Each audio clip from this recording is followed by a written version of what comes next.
When a white Rolls-Royce pulled into Caleb Mercer's messy garage on a very hot Thursday afternoon, he thought someone was lost. Rich people didn't come to this part of San Diego, not unless their GPS made a mistake. But then he saw her, a 19-year-old girl locked inside metal leg braces. Her face showed the kind of pain that doesn't ask for help anymore, because help stopped coming years ago. Her mother was a woman who wore her money like a shield. She was desperate. And Caleb, a man whose wife had died and who fixed cars with rough hands and a promise buried deep in his heart, was about to risk everything to give a stranger back her life. If you're watching from anywhere in the world, hit that like button and drop a comment telling me what city you're tuning in from. I want to see how far this story travels. Now let's begin. The sun beat down on the cracked road of Mercer's auto repair like it was angry at anything still standing in this forgotten corner of San Diego. Caleb Mercer stood in the open garage door with a blue shop cloth in one hand and a wrench in the other.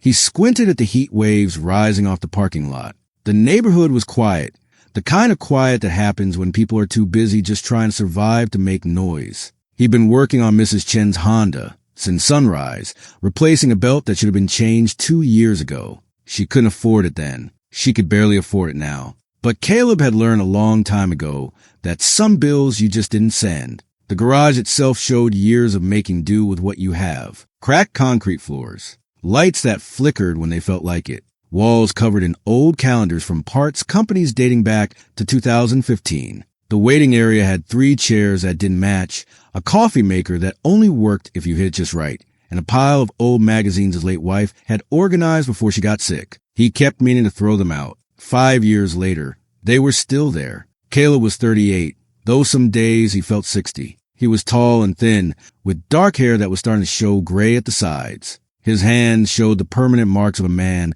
who'd spent his whole life fixing things. His daughter, Emma, told him he needed to smile more. Easy for a 14-year-old to say. She hadn't watched someone die slowly, hadn't made promises to people who couldn't hear them anymore. He was about to head back inside when he heard it.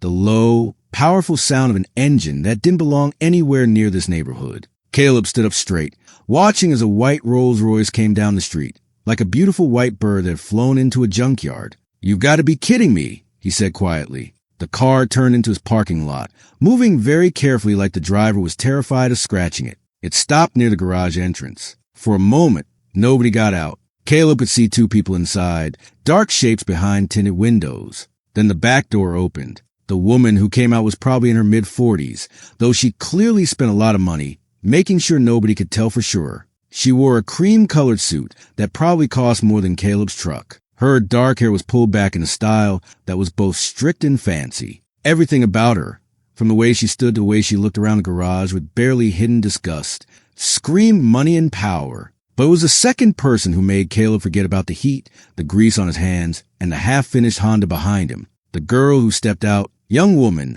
really maybe 19, moved like every inch of movement hurt her. Her legs were covered in complicated braces, metal and plastic running from her hips to her ankles, with joints at the knees that locked and unlocked with small mechanical sounds. She held a cane in her right hand, her knuckles white from holding it so tight. But it was her face that hit Caleb like a punch to the chest. She was trying so hard not to show the pain. Her lips were pressed tight, her eyes focused on the ground. Her breathing was carefully controlled. He'd seen that look before. His brother David had worn it every day for the last 3 years of his life. "Excuse me." The older woman's voice was sharp and professional, the kind of voice used to being obeyed. "Is there someone here who can help us? Our car is overheated." Caleb pulled himself back to the present. "That would be me, Caleb Mercer." He walked toward them, noticing how the woman stood slightly in front of the girl, protecting her. "Let me take a look." He opened the hood and steam came out. The smell of hot coolant filled the air. A hose had burst, probably from the heat. A simple fix, 15 minutes at most. But Caleb found himself glancing past the engine at the girl, who had moved to lean against the side of the building. Her face was turned toward the shade. "Coolant hose," he said, standing up straight. "I can have it done in 20 minutes. You're welcome to wait inside where there's air conditioning." He pointed toward the small office that also served as a waiting room. "Thank you." The woman's tone suggested she was used to people thanking her, not the other way around. "I'm Renee Vale. This is my daughter, Harper." The names meant nothing to Caleb, though the way Renee said them suggested they should. He nodded at Harper, who managed a small, tired smile. Nice to meet you both. Let me get you settled inside. Then I'll fix the car.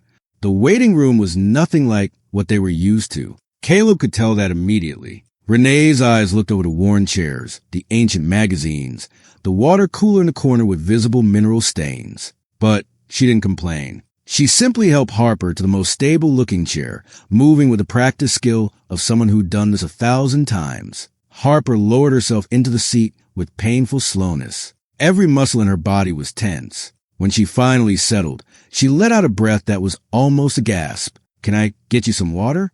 Caleb asked. Fair warning, the cooler's older than my daughter, but the water's cold.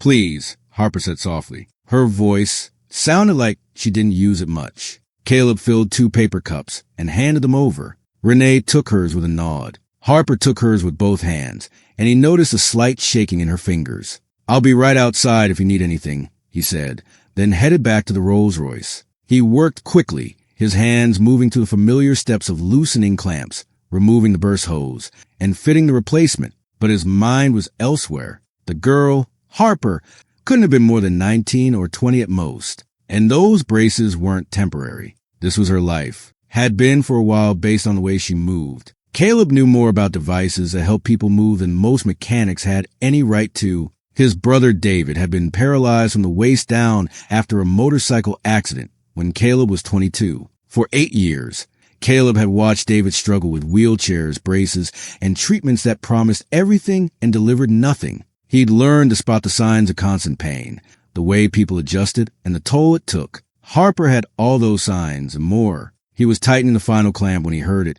A sharp breath, almost a cry of pain, quickly held back. Caleb looked up through the office window. He could see Harper shifting in her chair, her face twisted in pain. Renee was beside her immediately, one hand on her daughter's shoulder. Caleb put down his wrench and walked inside. Everything all right? Renee looked up in 4. Just a second her professional mask slipped. He saw exhaustion there and fear and something that might have been hope dying slowly. She's fine. Just needs a moment. Mom, I'm okay, Harper whispered, but her voice was strained. Caleb knew he should mind his own business. These were customers, strangers, people from a world so far removed from his that they might as well be from another planet. But he'd made a promise once, standing in a hospital room that smelled like cleaning supplies and defeat. He'd promised David that if he ever saw someone suffering the way David had suffered, he wouldn't look away. Mind if I ask what kind of braces those are? He kept his tone casual, the same voice he used when talking to customers about their cars. Renee's eyes narrowed slightly. They're custom devices made by one of the best medical equipment companies in the country. I'm sure they are, Caleb said, but they're hurting her. She has a spinal condition, Renee said, her voice taking on an edge. The braces are necessary for support. Her doctors, I'm not questioning her doctors, Caleb interrupted gently. But I spent 8 years watching my brother deal with braces, wheelchairs, every kind of help device you can imagine. And I learned to tell the difference between necessary pain and pain that's being caused by the equipment itself. Harper looked up at him, and he saw something change in her eyes. Interest, maybe, even hope. What do you mean? Caleb pulled up one of the other chairs and sat down, leaning forward with his elbows on his knees. When you're standing or walking, where does it hurt the most?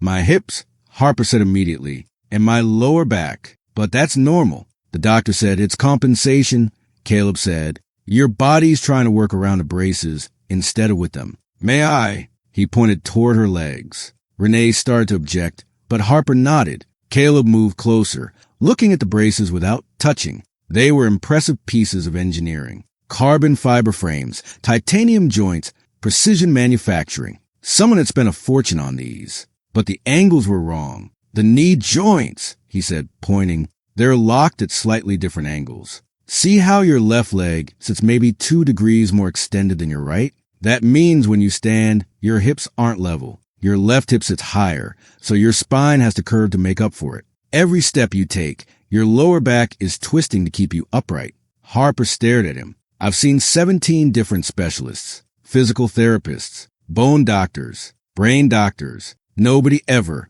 Her voice cracked. They all said the pain was part of my condition, that I just needed to manage it. How long have you been wearing these specific braces? Caleb asked. 3 years, Renee said quietly. They cost $800,000. Caleb let out a low whistle. Well, that's unfortunate because they're wrong. The problem isn't your condition. It's that these are fighting your body instead of supporting it. Renee stood up quickly. Mr. Mercer, I appreciate your concern, but my daughter has received care from some of the most well-known doctors in the world, people with decades of experience and multiple degrees.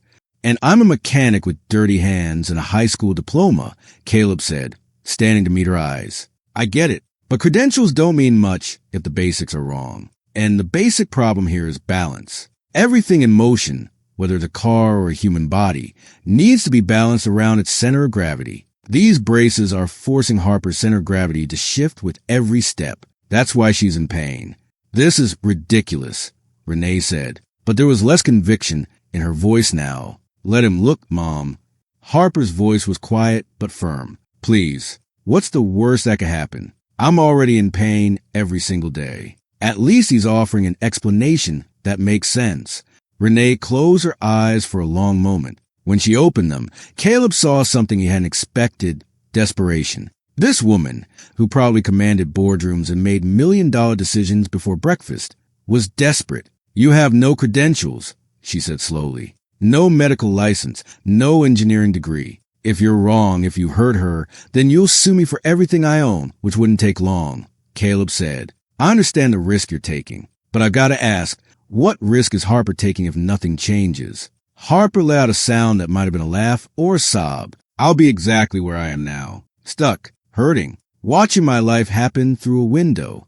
Renee's hand tightened on her daughter's shoulder. Harper, I want him to try, Harper said. I know you've spent millions. I know you've flown me all over the world to see specialists. I know you've done everything a mother could possibly do. But Mom, I'm 19 years old and I can't remember what it feels like to stand without pain. If there's even a chance. Her voice broke and Renee pulled her daughter close, both of them crying now. Caleb looked away, giving them privacy, feeling like an intruder on a moment too raw for strangers to witness. After a long moment, Renee straightened, wiping her eyes with the kind of precise movements that suggested she rarely allowed herself to cry. What would you need to do? First, just examine the braces more carefully, Caleb said. Take some measurements, see exactly what's going on. Then, if I'm right about the problem, I'd need to adjust the joint angles. It's delicate work, but it's not complicated. Not really. When Harper asked, Caleb checked his watch. It was 2:00 in the afternoon. Emma wouldn't be home from school until 4:00. Now works if you've got time. Your car will be ready in 10 minutes anyway. Renee looked around the garage, the cracked floor, the ancient equipment, the general air of barely controlled chaos. This wasn't a fancy facility. This wasn't even a particularly clean facility. But her daughter was looking at Caleb Mercer like he'd just offered her the sun and the moon. All right, Renee said, but I want to be clear. If at any point I think you're causing harm, we stop immediately. Absolutely, Caleb agreed. I wouldn't have it any other way. He finished the car repair while Renee made phone calls, canceling appointments and rescheduling meetings, using the kind of short, efficient language that suggested she was used to her schedule bending to her rather than the other way around. Harper sat quietly, watching Caleb work with an intensity that made him self-conscious. You can ask, he said finally, closing the hood of the Rolls-Royce. Whatever you're wondering. Your brother, Harper said softly. You said you took care of him for 8 years. What happened? Caleb was quiet for a moment, wiping his hands on his cloth, even though they were already clean. Pneumonia. His immune system was weak from all the medications. He fought for 2 weeks, but he shrugged, trying to make it look casual. That was 5 years ago. I'm sorry, Harper said, and she meant it. He could hear it in her voice. Yeah, me too. Caleb cleared his throat. But David made me promise something before he died. He said if I ever met someone who was dealing with what he dealt with, I shouldn't just walk by. That's the thing about suffering. Once you've seen it up close, you can't unsee it. You can't pretend it's not happening. Harper nodded slowly. Most people pretend pretty well. Most people haven't watched someone they love struggle every day just to exist, Caleb said. Changes your perspective. He set up a work area in the garage bay, clearing off a large table and positioning it near his best light. Renee helped Harper over, the two of them moving in the synchronized way of people who've been dealing with this for years. Harper sat on the table's edge while Caleb pulled up a stool and a notebook. All right, he said. First things first, I need to understand mechanics of what we're working with. Talk me through what happened. How did you end up in braces? Harper took a breath, and he could see her mentally stepping back through years of painful memories. I was 8. We were at the beach, just Mom and me, this rare day where she wasn't working. There was a sandbar and I swam out to it, but I didn't see the riptide. She paused. I went under, Mom dove in after me. But by the time she got me back to shore, I'd been without oxygen for almost 4 minutes. Brain damage, Caleb said quietly. It affected my motor control, specifically my legs. The doctor said I'd never walk again. But you did, Caleb said, looking at the braces. With help, intensive therapy, experimental treatments. These braces. I can walk, technically, but she closed her eyes. It's like my body is fighting itself every single second. And it hurts. It always hurts. Caleb made notes, sketching rough diagrams of the brace structure. The pain, is it constant or does it spike during certain movements?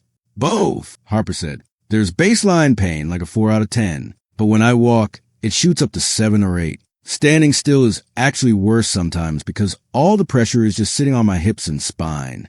And the braces themselves, when you put them on in the morning, do they feel tight, loose? Where are the contact points? Harper pointed to various places on the braces, the hip joints, the knee supports, the ankle cuffs. Caleb examined each one, running his fingers along the edges, checking how they sat against her body. He could see pressure points, places where metal and plastic had rubbed against skin for so long that there were permanent marks. Renee watched him work with the intensity of a hawk, ready to swoop in at the first sign of trouble. But Caleb moved carefully, explaining everything he was doing, asking permission before each touch. After 45 minutes of examination and note-taking, he sat back. Okay, I think I've got it. And Renee asked, the braces are engineered beautifully, Caleb said. Whoever designed them knew their materials, knew mechanics of weight distribution, but they built them for a theoretical patient, not for Harper specifically. Look here, he pointed to the hip joints. These are set at angles that would be perfect for someone with completely even muscle development and bone structure. But Harper's right side is stronger than her left because that's how she's made up for it for years. The braces don't account for that. They're forcing both sides to move identically, which means her body has to fight the stronger side to accommodate the weaker one. So what would you do differently? Harper asked, leaning forward despite the pain it caused. Caleb flipped to a new page in his notebook and started sketching. I'd adjust the joint angles to account for your natural ways of moving. Instead of fighting them, we'd work with them. I'd also redistribute the contact points. Right now, too much pressure is concentrated at your hips and lower spine. We could spread that load more evenly along your legs. And he hesitated. What? Renee demanded. The weight. These braces are heavy because they're built to be strong. But strength isn't always what you need. Sometimes you need flexibility. I think we could rebuild them with lighter materials in certain places. Keep the strength where it matters, but reduce the overall load Harper's carrying by maybe 20%. Harper's eyes were bright with something Caleb recognized as dangerous. Hope. He'd seen it before in David's eyes every time a new treatment was suggested. Hope was a knife that cut both ways. How long would it take? She asked. To make the adjustments, I'd need to take the braces apart, which means you'd need another way to get around. I have a wheelchair, Harper said quickly, in the car. I hate it, but I have it. Caleb nodded. Good. Then I'd say a week, maybe 2. I'd need to get some materials, do the mechanical work, test everything multiple times. We can pay you, Renee said. Whatever you need. I don't want your money, Caleb interrupted. Not yet. Not until we know if this actually works. If it does, you can pay me fair rate for the labor and materials. If it doesn't, he shrugged, then it's on me. Renee stared at him like he'd just spoken a foreign language. I don't understand. Why would you do this? Caleb thought about David, about promises made in hospital rooms, and the weight of watching someone suffer when you couldn't help. He thought about his own daughter, Emma, and how he'd move mountains for her if she needed him to. Because I can, he said simply, and because Harper asked. That's enough. The silence that followed was broken by the sound of the office phone ringing. Caleb excused himself to answer it, Mrs. Chin asking about her Honda. He told her it'd be ready tomorrow. No charge for the extra work. When he came back, Harper and Renee were talking in low voices, their heads close together. They looked up as he approached. "We'd like to proceed," Renee said formally, like they were signing a business contract. "But I need to know, what if this makes things worse? What if you adjust something and Harper ends up in more pain?" It was a fair question, the kind that required an honest answer. "That's possible," Caleb admitted. "Working with the human body is different from working with cars. There are more variables, more things that can go wrong. I can't guarantee this will work. All I can tell you is that I'll be careful. I'll test everything thoroughly. And if something doesn't feel right, we'll stop and reassess." Harper reached for her mother's hand. "It's worth the risk." "You don't know that," Renee said, but there was no anger in it, just fear. "Yes, I do, because right now this is my life." Harper gestured at the braces, at her own body, pain and limitation, and watching everyone else move through the world while I'm stuck. "If there's a chance, even a small one, that things could be different, I have to take it." Renee closed her eyes again, and Caleb saw her gathering herself, pulling on that armor of control and certainty. When she opened her eyes, she was all business. "What do you need from us?" They spent the next hour working out the details. Harper would need to be without the braces for at least a week, probably 2. Renee would clear her schedule to stay with her daughter in San Diego. They'd get a hotel nearby. Caleb would need detailed information from the brace manufacturer, which Renee promised to get regardless of what agreement she had to break. By the time they left, the sun was starting to dip toward the horizon, painting the garage in golden light. Caleb helped Harper to the car. She'd switched to her wheelchair, which she moved with practiced skill despite obvious distaste. "Thank you," she said, looking up at him from the chair, "for seeing me, for believing you could help." "Haven't helped yet," Caleb said. "Let's see if I can actually pull this off before we start celebrating." "You will," Harper said with absolute certainty. "I don't know why, but I believe you will." After they drove away, Caleb stood in the empty garage looking at the notes he'd taken, the sketches he'd made. What had he just gotten himself into? He was a mechanic, not a medical professional. If this went wrong, if he hurt that girl, but then he thought about the look in Harper's eyes, that desperate, dying hope. He thought about David, about all the times he'd wish someone would just try something different instead of sticking to rules and procedures that clearly weren't working. He thought about promises made and kept. "All right, David," he said to the empty air. "I'm going to need your help on this one." His phone buzzed. Emma texting that she was home and starting homework. Caleb smiled, locked up the garage, and headed home. Tomorrow, he'd start figuring out how to keep the promise he'd just made. Tonight, he'd have dinner with his daughter and try not to think about all the ways this could go catastrophically wrong. Emma was waiting at the kitchen table when Caleb got home, her algebra textbook open, but clearly forgotten. At 14, she had her mother's eyes and her father's stubborn chin. And right now, both were pointed directly at him with an expression he knew all too well. "You're late," she said, not looking up from her phone. "And you got that look." "What look?" Caleb dropped his keys on the counter and headed for the fridge. The one you get when you're about to do something that's either really smart or really stupid, and you haven't figured out which yet. She finally glanced up. "So what is it this time?" "Another project car you're going to restore and never finish." Caleb pulled out leftovers from last night's dinner and stuck them in the microwave. Not a car, a person. That got her attention. Emma set down her phone. What person? He told her about Harper and Renee, about the braces and the pain, and the promise he'd made. Emma listened with the kind of intense focus she usually saved for her favorite shows, occasionally asking questions that were sharper than most adults would think to ask. "So, let me get this straight," she said when he finished. "You're going to take apart some super expensive medical equipment that was made by actual professionals, redesign it based on what you learned from Uncle David, and hope you don't accidentally make things worse for this girl. That about sums it up." "Yeah." Emma was quiet for a moment. Uncle David would have liked that. He always said the worst part wasn't the chair or the pain. It was everyone treating him like he was made of glass, like he couldn't handle the truth. "I remember." Caleb pulled his dinner from the microwave and sat across from her. "He made me promise, before he died, that if I ever saw someone suffering the way he did, I wouldn't just walk away." "I know, Dad. You've told me." Emma's voice was gentle. "But you also need to be realistic. What if you can't help her? What if you make things worse?"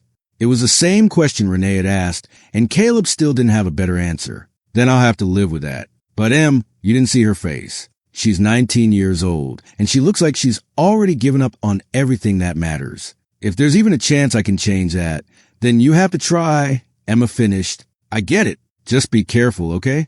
You got a tendency to care too much about other people and not enough about yourself. Caleb smiled. When did you get so wise? I've always been wise. You just don't listen. She stood up and kissed the top of his head. I'm going to finish my homework. Try not to stay up all night researching biomechanics or whatever.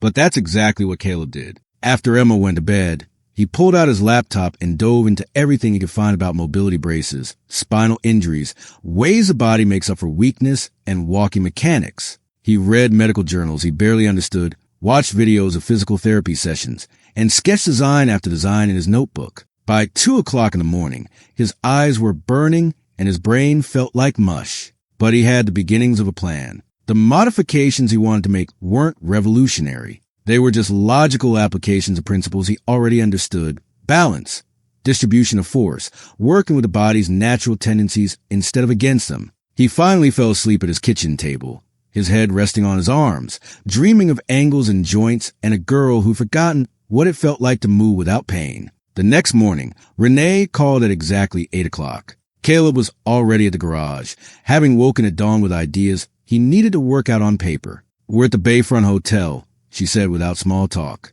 Room 412. When can you start? I need the manufacturer's information first, Caleb said. And I want to take another look at the braces in better light. Get some precise measurements. I'm having the specs sent to your email. They should arrive within the hour. There was a pause. I may have threatened legal action to get them to cooperate. I'm not going to ask. Caleb grabbed a notepad. I can come by this afternoon around 2 o'clock. That work for you? We'll be here. The information arrived at 9:15, and Caleb spent the next 4 hours poring over it. The braces were even more complicated than he'd thought. Microprocessors in the joints that adjusted resistance based on movement patterns. Sensors that tracked stress distribution. Materials that were stronger than steel and lighter than aluminum. Someone had put serious engineering genius into these things. They just hadn't put in enough humanity. At 2 o'clock sharp, Caleb knocked on the door of room 412 at the Bayfront Hotel. Renee answered immediately, like she'd been waiting by the door. Come in. Harper's resting, but she's awake. The hotel room was one of those fancy suites that cost more per night than Caleb made in a week. Harper was on the couch by the window, her legs elevated on pillows, the wheelchair folded nearby. She looked tired, but she smiled when she saw him. Hey, she said, ready to take me apart? Just the braces, Caleb said, setting down his tool bag. You get to stay in one piece. He spent the next hour doing a detailed examination, measuring every joint angle, every contact point, every stress distribution pattern. He had Harper move through different positions, sitting, standing with support, taking a few careful steps, while he watched how the braces interacted with her body. Renee watched it all with hawk eyes, occasionally asking questions that revealed she'd spent the night doing her own research. She might not understand mechanics the way Caleb did, but she was smart enough to know when something didn't make sense. The left hip joint, she said at one point. Why is it set 2 degrees higher than the right? Because whoever designed these assumed Harper's hips were level, Caleb explained. But they're not. Her right hip sits slightly higher because of how her spine makes up for the muscle weakness on her left side. The braces are trying to force her into a position her body physically can't maintain. Harper winced as she shifted position. Is that why it always feels like I'm fighting myself when I walk? Exactly. Your body knows what it needs to do to stay balanced. The braces are telling it to do something different. That conflict is causing the pain. After the examination, Caleb laid out his plan. He'd need to take apart the braces completely, which would take a full day. Then he'd adjust the joint angles, redistribute the contact points, and replace some of the heavier structural elements with lighter alternatives that would maintain strength while reducing. Wait, how long? Harper asked. 2 weeks if everything goes right. Maybe 3 if I run into problems. Caleb looked at Renee. And there will be problems. There always are when you're working with something this complicated. What kind of problems? Renee's voice had that sharp edge again. Material issues mostly. Some of what I want to do will require making custom parts. Parts that don't exist yet. I'll need to get materials, test them, make sure they can handle the stress. He paused. And there's always a chance I'll get everything put back together and realize I was wrong about the problem. Harper reached for her mother's hand. It's okay, Mom. I trust him. You trust too easily, Renee said, but there was no anger in it. She looked at Caleb. What do you need from us? Just patience. And Harper needs to be careful in the wheelchair. No risks, no pushing it. The last thing we need is an injury while we're doing this. They agreed that Caleb would take the braces with him that afternoon. Renee had already arranged for a car service to take Harper anywhere she needed to go, and the hotel was wheelchair accessible. Harper removed the braces with Caleb's help, a process that took 20 minutes and left her pale and shaking. God, I hate this part, she whispered as the last piece came off. Hate what? Caleb asked, carefully setting the brace components in protective case he'd brought. Being helpless. Being the girl in the chair who needs help with everything. Harper blinked hard against tears. I know I should be grateful I can walk at all. The doctor said I never would, but sometimes I just want to run. Just once. I want to know what it feels like. Caleb looked at this girl who'd been dealt a terrible hand and had somehow not let it destroy her, and he felt the weight of what he'd promised settle even heavier on his shoulders. We'll get you there, he said, one way or another. The first 3 days were spent just understanding what he was working with. Caleb took apart the braces piece by piece, documenting everything, taking measurements, testing the range of motion in each joint. He worked in the garage late into the night after the regular customers had gone home, with only the fluorescent lights and the radio for company. Emma would stop by after school, doing her homework on the old couch in the office while her father worked. Sometimes she'd ask questions about what he was doing, and Caleb would explain the mechanics of it all, how force transferred through joints, how angles affected stability, how the human body was just another machine that needed proper maintenance. You talk about people like their cars, Emma observed one evening. Cars are simpler, Caleb said, examining a hip joint under his work light. But the principles are the same. Everything needs to be balanced. Everything needs to work together. And when something's wrong, you have to find the root cause, not just treat the symptoms. On the 4th day, Harper and Renee came to the garage. Harper moved her wheelchair through the door with a kind of aggressive skill that suggested she was still angry about needing it. I wanted to see where the magic was happening, she said, looking around the space with genuine interest. Not much magic, Caleb said. Mostly just trial and error and a lot of swearing. He showed her the braces, now completely taken apart and laid out on his largest work table. Harper stared at all the pieces, the joints, the frames, the sensors, the composite panels, like she was seeing them for the first time. I've worn these for 3 years, she said quietly. I never really thought about how they worked. They were just part of me.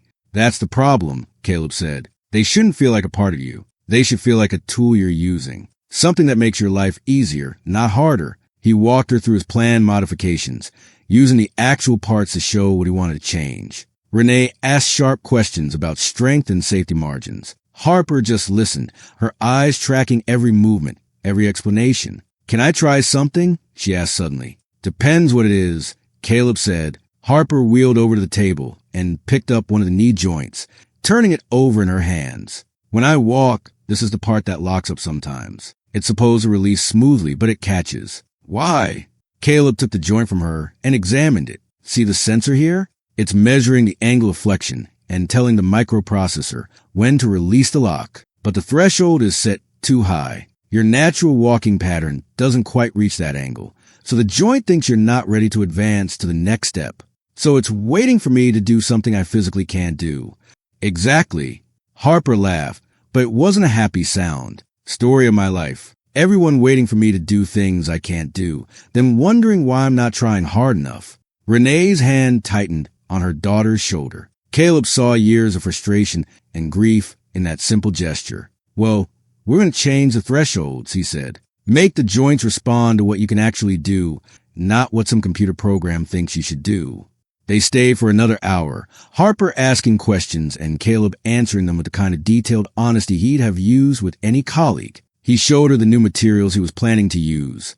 Lighter composite panels, redesigned contact points with better padding, adjusted joints that would move in harmony with her body instead of against it. When they finally left, Emma emerged from the office where she'd been pretending to do homework. She's nice, Emma said. Scary smart, too. Did you hear some of those questions? She's been living with this for 11 years, Caleb said. Of course she's smart about it. You learn everything you can about the thing that's ruining your life. Is that what Uncle David did? Caleb nodded. He knew more about spinal injuries and mobility equipment than most of his doctors. Not because he wanted to, because he had to. When something controls your entire existence, you either learn everything about it or you go crazy. Emma was quiet for a moment. Do you think you can really help her? I don't know, Caleb admitted, but I'm going to try like hell. Continuing part 2 of the rewritten script, the first prototype was finished on day 7. Caleb had worked 16 hours straight to get it done, fueled by coffee and stubbornness and the memory of promises made. He called Harper at 8 o'clock in the morning, knowing it was too early but unable to wait. I've got something, he said when she answered. It's not perfect, but I want you to try it. They came within the hour. Harper moved from her wheelchair to Caleb's work chair, a tall stool with back support, while he carefully fitted the modified braces onto her legs. He'd made them 18% lighter, spread out the contact points to distribute pressure more evenly, and adjusted every joint angle to work with her natural ways of moving instead of against them. How does it feel? He asked, securing the last strap. Different, Harper said. She shifted her weight, testing. Lighter. The pressure on my hips is less. That's the idea. Think you can stand?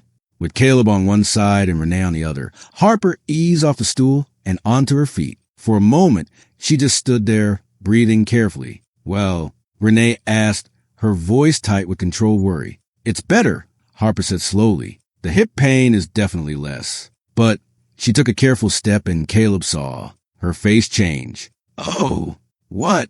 What's wrong? Renee was already reaching for her. Nothing's wrong. It's just, Harper took another step, then another. The left knee, it's catching worse than before. Caleb swore under his breath. He'd adjusted the angle, but he'd overcorrected. The joint was now releasing too early, causing Harper's left leg to buckle slightly with each step. Okay, let's get you sitting, he said, guiding her back to the stool. I see what happened. I can fix it. How long? Harper asked, and he could hear the disappointment she was trying to hide. 2 days, maybe 3. I need to recalibrate the sensor thresholds and adjust the joint resistance. He was already making notes, his mind racing through solutions. The good news is the hip relief is working exactly like I hoped, so we're on the right track. On the right track isn't walking, Harper said quietly. Caleb knelt down, so he was at eye level with her. No, it's not, and I'm sorry. This is the part one warned you about, the problems, the setbacks, the trial and error. But we learned something important today. We know the hip modifications work. We just need to fine-tune the knees. Harper nodded, but he could see her pulling back, protecting herself from hope. He recognized that defense mechanism. David had used it constantly toward the end, when every new treatment had failed, and the next one was just another way to be disappointed. After they left, Caleb went back to work with renewed intensity. The knee joint issue was mechanical. He'd made the spring resistance too light, causing the lock to release before Harper's leg was ready to support her weight. He needed something stronger, but still responsive enough to match her walking pattern. He spent 2 days making a new joint mechanism, testing it on a rig he built specifically for the purpose. Emma came home from school to find the garage transformed into something resembling a mad scientist's laboratory, with springs and sensors and calibration equipment scattered across every surface. Dad, you need to sleep, she said, noting the coffee cups in the shadows under his eyes. I will soon. I'm close to something. That's what you said yesterday and the day before. She grabbed his shoulders and turned him to face her. Harper needs you to succeed, which means she needs you to not collapse from exhaustion. Take a break. Eat something. Sleep for like 6 hours. The braces will still be here tomorrow. She was right, of course. Caleb forced himself to stop at midnight, went home, and slept for 5 hours before his brain woke him up with a new idea about sensor calibration. The second prototype was ready on day 10. This time, when Harper stood up, both knees locked and released smoothly. She took 1 step, then 2, then 5. The concentration on her face was absolute. How's the pain? Caleb asked. It's there, Harper said, still walking. But it's different. Less sharp. More like pressure. Is that normal? Depends. Rate it for me. 1 to 10. Maybe a 5. Compared to the usual 7 or 8. She stopped, breathing hard. But I'm tired. Like really tired. My legs feel like rubber. Caleb helped her sit. That's because you're using different muscle groups. The braces are making your body work differently. So muscles that weren't being stressed before suddenly getting a workout. Is that good or bad? Renee asked. Good, mostly. It means Harper's body is adapting to the new support structure, but it also means we need to build up her strength gradually. Can't just jump into using these all day. Over the next few days, Harper came to the garage for short sessions. 20 minutes at first, then 30, then 45. Each time, Caleb made small adjustments based on her feedback. A slightly different angle here, a softer contact point there, a recalibrated sensor threshold. And each time, Harper walked a little longer, stood a little straighter, complained about the pain a little less. But there were setbacks. On day 13, one of the ankle joints cracked under stress, and Caleb had to completely rebuild it with stronger materials. On day 15, Harper developed a pressure sore on her right hip from a contact point that was positioned 2 millimeters too far forward. Each problem sent Caleb back to the drawing board, testing and adjusting and testing again. Emma watched her father work with a mixture of pride and concern. You're going to fix this, she told him one night. I know you are. How do you know? Caleb asked, not looking up from the joint he was recalibrating. Because you promised, and you don't break promises. Not to Uncle David, and not to Harper. Emma smiled. She'd also remind you that you don't have to do this alone. You've got Dr. Hart, Renee, Harper, and me. We're a team. Let us help carry the weight. The decision was made that evening. They would accept the NIH funding, commit to the formal studies, and build something that could actually change the industry. It was terrifying, exciting, and felt like standing at the edge of something enormous. On day 16, everything came together. The modifications were complete. The calibrations were perfect. And when Harper stood up, she didn't wince. She took one step, then another, then started walking around the garage with increasing confidence. How do you feel? Caleb asked, watching her carefully for signs of pain or instability. Good, Harper said, and then she stopped, her eyes widening. Actually good, not just better than before, but actually genuinely good. My hips don't hurt. My back doesn't hurt. I'm tired, but I'm not in pain. She looked at her mother, who had both hands pressed to her mouth, tears streaming down her face. Mom, I'm not in pain, Harper whispered. Renee pulled her daughter into a fierce hug, and they both cried while Caleb politely turned away, pretended to check his notes. These moments weren't for him. He was just a mechanic who'd turned some wrenches and adjusted some angles. But when Harper pulled away from her mother and hugged him too, he let himself feel it.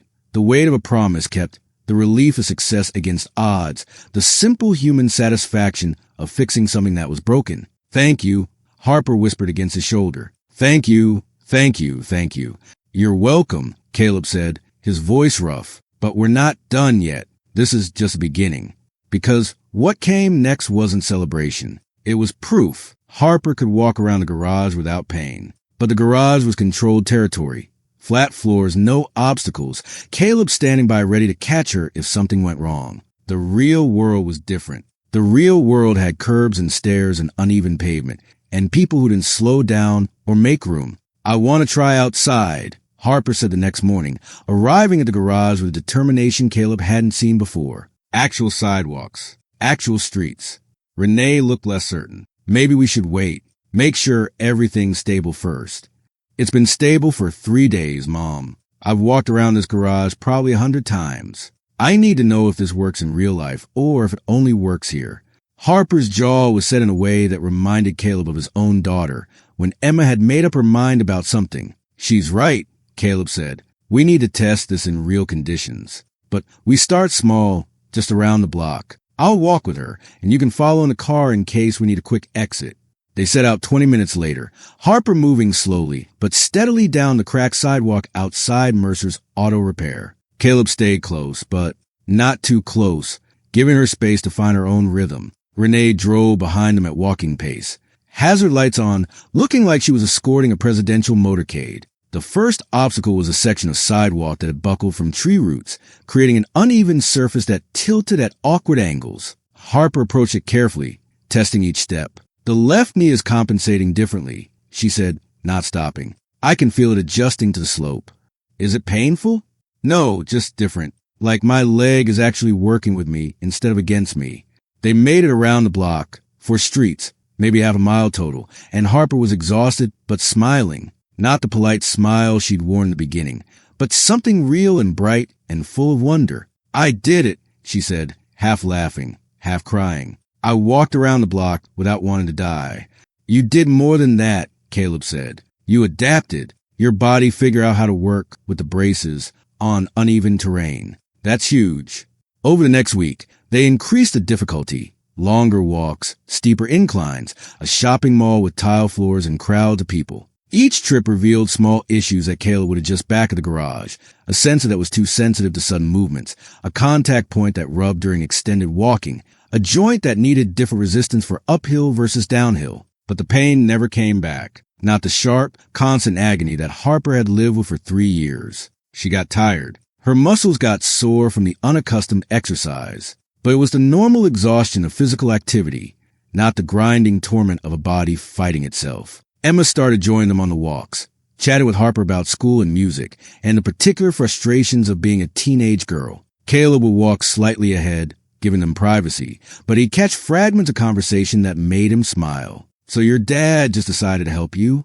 Emma was asking. Just like that. Just like that, Harper said. I think I reminded him of your uncle. You did. He gets this look sometimes when he talks about Uncle David, like he's still trying to save him. Emma was quiet for a moment. But you're not Uncle David. You're getting better. Thanks to your dad. Thanks to both of you, Emma corrected. He couldn't have done this if you weren't willing to trust him. That takes guts. On the 15th day after the modifications were complete, Harper walked into the garage without her cane. She'd been using it less and less, but this was the first time she'd arrived without it all. Look at you, Caleb said, grinning. Getting cocky. Getting confident. Harper corrected. There's a difference. She demonstrated by walking the length of the garage and back, her walking pattern smooth and balanced. I want to try something. What kind of something? Harper took a breath. I want to try running. The silence that followed was heavy. Renee, who'd been checking her phone, looked up sharply. Absolutely not. Mom. Harper, you haven't run since you were 8 years old. You don't know if your body can handle it, if the braces can handle it, which is exactly why I want to try it here, with Caleb supervising, instead of by myself where something could actually go wrong. Harper's voice was steady, reasonable. I've been walking for 2 weeks without pain. My muscles are getting stronger. The braces are stable. I want to know what I'm capable of.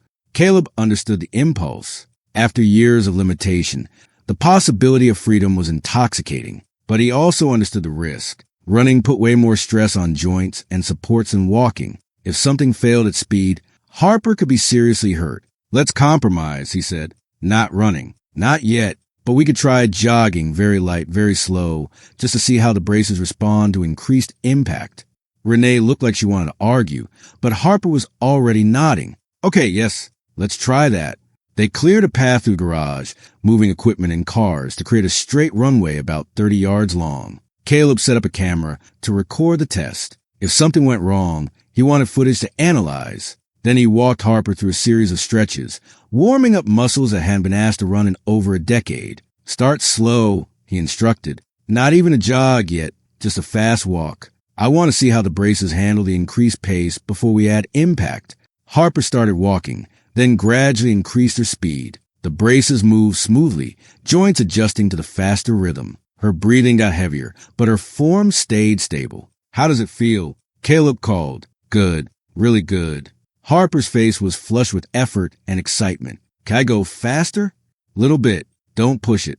Harper increased her pace to something between a walk and a jog, her feet barely leaving the ground. And then, whether by intention or instinct, she pushed off harder and her stride opened up. And for 3 steps, just 3, she was actually running. The 4th step, her left knee buckled slightly. Not enough to make her fall, but enough to scare everyone watching. Harper immediately slowed to a walk, breathing hard. I'm okay, she said quickly, seeing the panic on her mother's face. I'm okay. The knee it felt like the lock released a fraction too early. Caleb was already reviewing the camera footage on his phone, watching the moment in slow motion. Harper was right. The sensor had released the lock about 50 milliseconds too soon, causing a momentary instability. At walking speed, it wouldn't have mattered.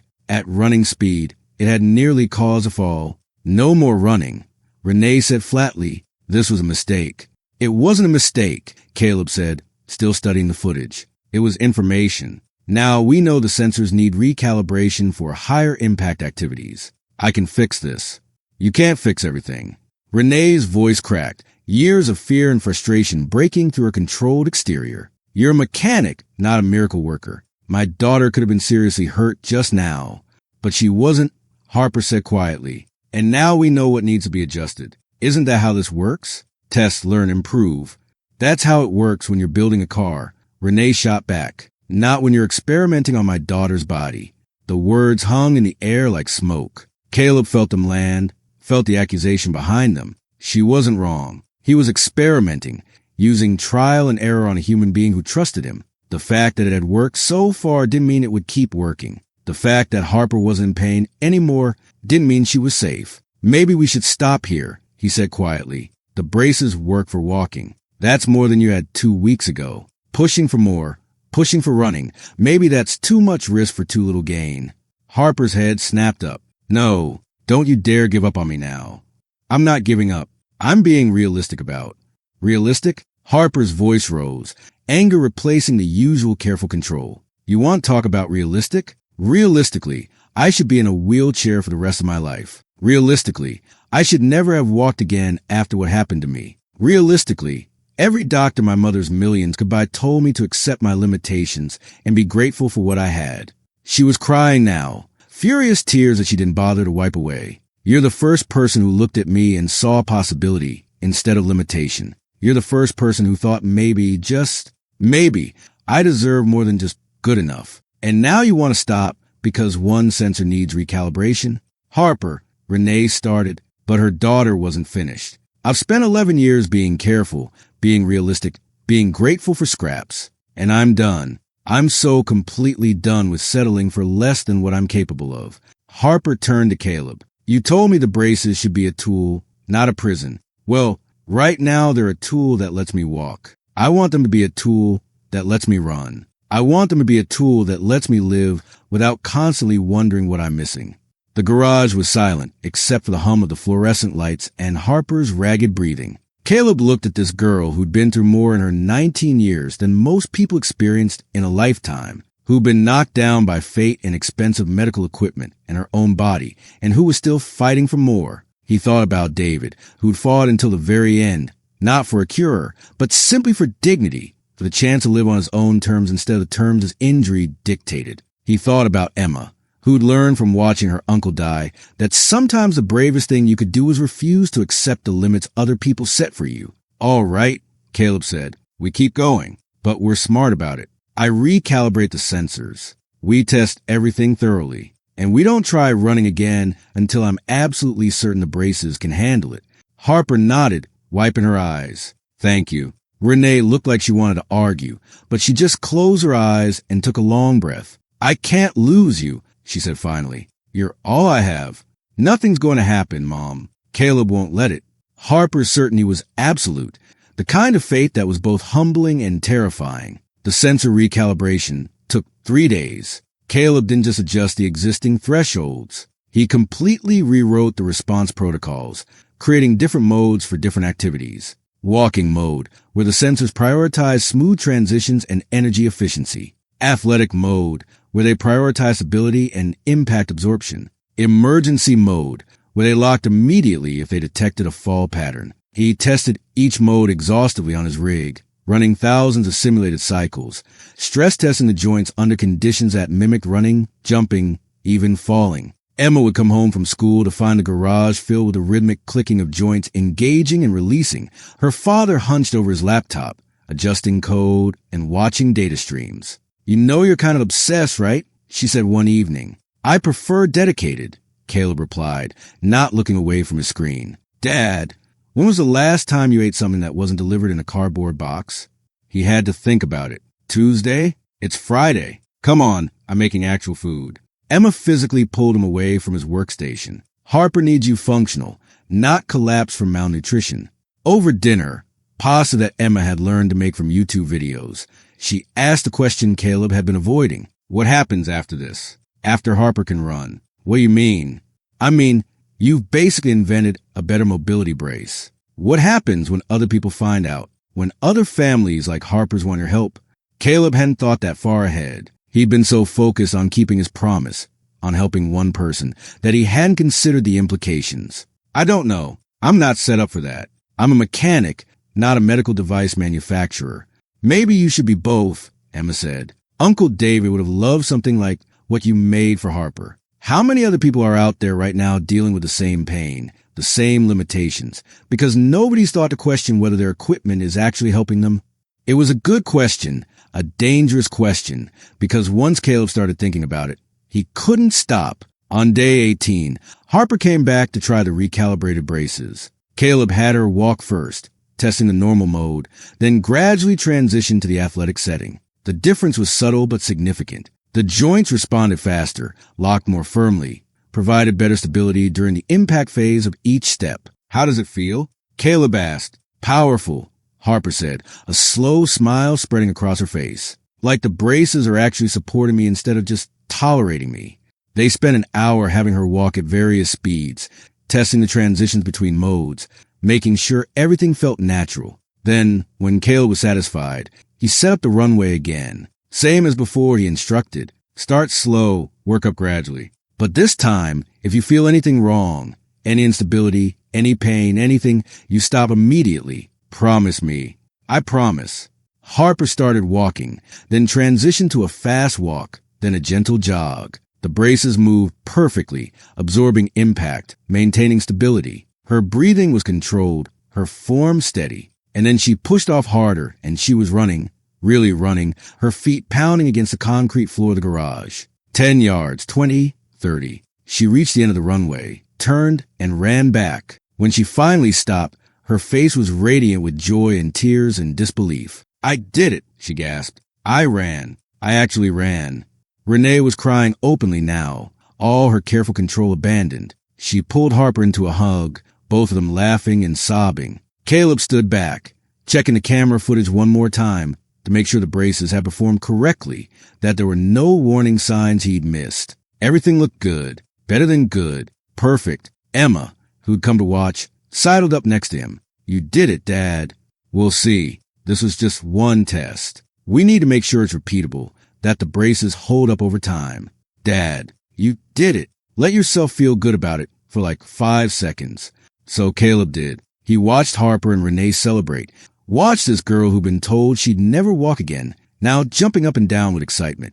And he let himself feel the satisfaction of a job well done. But that satisfaction lasted exactly 2 days. The letter arrived at the garage on a Tuesday morning, delivered by courier, heavy paper, expensive letterhead, the kind of official document that always meant trouble. Caleb opened it standing in the parking lot, squinting against the morning sun. It was from Brandt Medical Technologies, the company that had manufactured Harper's original braces. They were aware that he had modified their proprietary medical device without authorization. They were aware that he had no medical credentials or engineering certifications. They were aware that he was operating outside the bounds of FDA regulations regarding medical device modification. They wanted him to cease all activities related to the braces immediately. They wanted the modified devices returned to them for inspection. And they were considering legal action for intellectual property theft, unauthorized medical practice, and reckless endangerment. Caleb read the letter 3 times,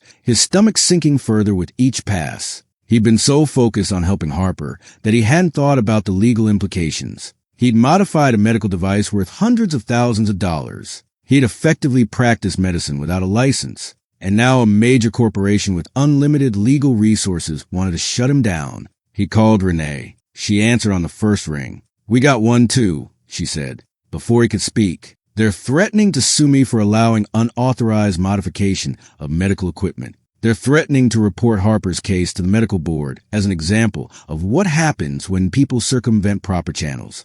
I'm sorry, Caleb said. I should have thought about this. Should have known there would be consequences.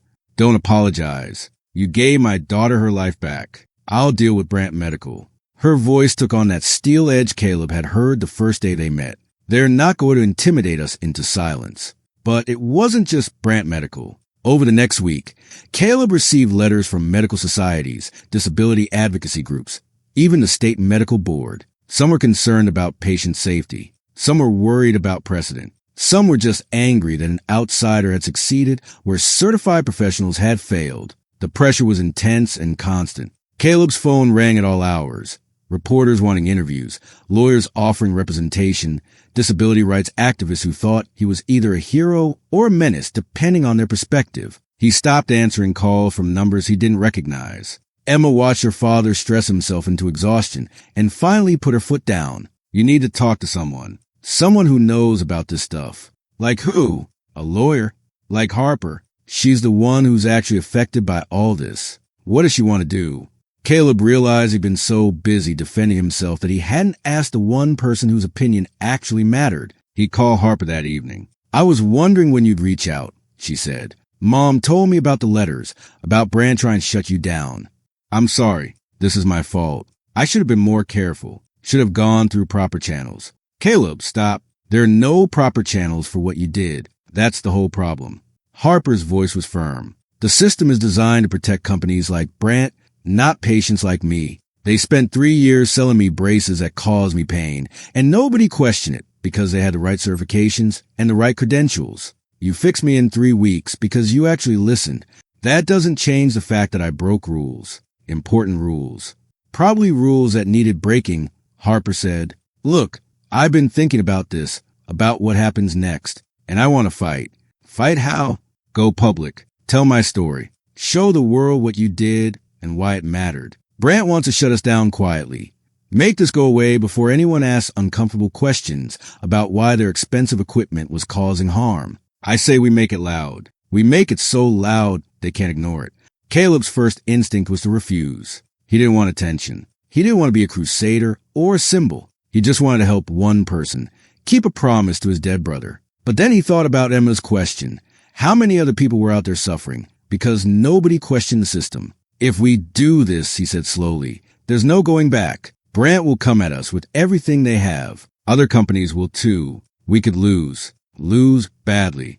I've already lost, Harper said. I lost 11 years of my life to pain and limitation. The worst thing they can do to me now is try to take away what you gave back. And I won't let that happen without a fight. The decision was made. They would go public, tell Harper's story, and let the world decide whether what Caleb had done was reckless endangerment or necessary innovation. But first, they needed proof, real scientific proof that the modifications worked. And for that, they needed someone with credentials that couldn't be dismissed. That's when Renee suggested Dr. Vanessa Hart. Dr. Vanessa Hart was a professor of biomedical engineering at Stanford, a woman whose research on adaptive prosthetics had earned her international recognition and a reputation for challenging conventional thinking. She was also, according to Renee's research, someone who'd been publicly critical of medical device manufacturers prioritizing profit over patient outcomes. She's our best shot, Renee said, showing Caleb articles Dr. Hart had written about innovation barriers in the medical device industry. If anyone will understand what you did and why it matters, it's her. And if she thinks I'm a reckless idiot who got lucky, Caleb asked, then we're no worse off than we are now. Renee's jaw was set, but I don't think she will. I think she'll see what I see, someone who solved a problem everyone else ignored because they were too invested in the existing system. Renee made the call that afternoon. Caleb listened to one side of the conversation, trying to gauge Dr. Hart's reaction from Renee's carefully neutral responses. When Renee finally hung up, she was smiling. She'll see us tomorrow at her lab. She wants to examine Harper and review your modifications. Renee paused. She also said she'd been waiting for someone to challenge Brandt for years. Apparently, they'd been blocking innovation in mobility devices to protect their market share.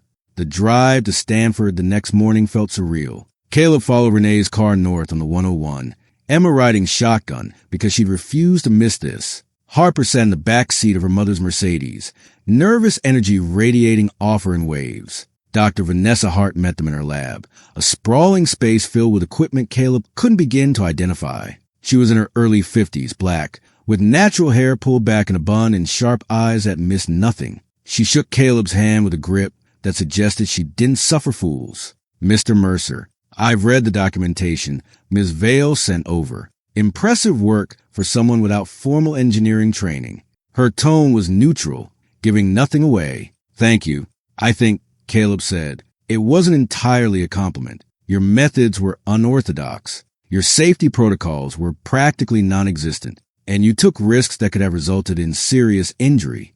Dr. Hart turned to Harper. But you're walking without pain for the first time in years. So clearly something went very right. I want to understand what. She spent the next 3 hours putting Harper through a battery of tests, walking pattern analysis on a specialized treadmill equipped with sensors that measured everything from joint angles to pressure distribution, range of motion assessments, strength evaluations. She examined the modified braces with the kind of meticulous attention Caleb recognized from his own work, taking measurements, testing joints, reviewing every modification he'd made. Emma and Caleb sat on stools near the back of the lab, watching in silence. At one point, Emma leaned over and whispered, "She's either going to call you a genius or report you to every regulatory agency in California." "Could be both," Caleb muttered. Finally, Dr. Hart had Harper rest while she reviewed the data on her computer. The silence stretched out, broken only by the hum of equipment and the clicking of keys. Renee stood behind Dr. Hart's shoulder, trying to read the screens, her anxiety barely controlled. "Well," Dr. Hart said finally, turned to face them. "This is extraordinary." The word hung in the air. Caleb wasn't sure if extraordinary was good or bad in this context. "The modifications you made," Dr. Hart continued, looking at Caleb, "demonstrate an intuitive understanding of biomechanics that most of my graduate students would struggle to achieve. You identified the core problem, that the original braces were designed for a theoretical patient rather than Harper specifically, and you solved it using first principles engineering. No unnecessary complexity, no overthinking, just elegant problem solving." "So you're saying he was right?" Renee asked. "I'm saying he was brilliant."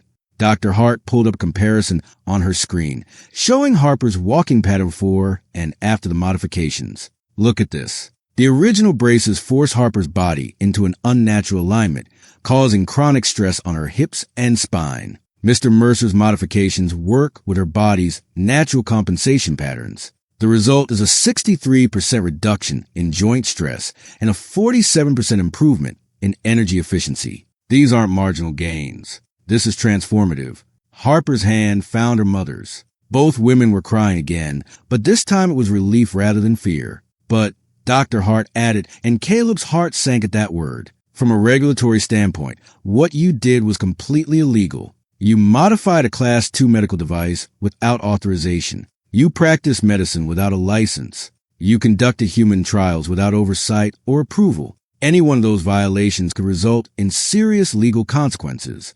"I know," Caleb said quietly. "I knew it was risky, but Harper was in pain, and I thought I could help. And you did help. That's the problem Brant Medical is facing right now. They can't argue that your modifications were harmful because Harper is demonstrably better. So instead, they're arguing that you broke rules, which you did, and that breaking rules is dangerous, which it can be." Dr. Hart stood up, pacing. "The medical device industry has legitimate reasons for regulation. We don't want random people making modifications to equipment that keeps people alive. But the system has become so rigid that it stifles innovation and protects corporate interests over patient welfare. So what do we do?"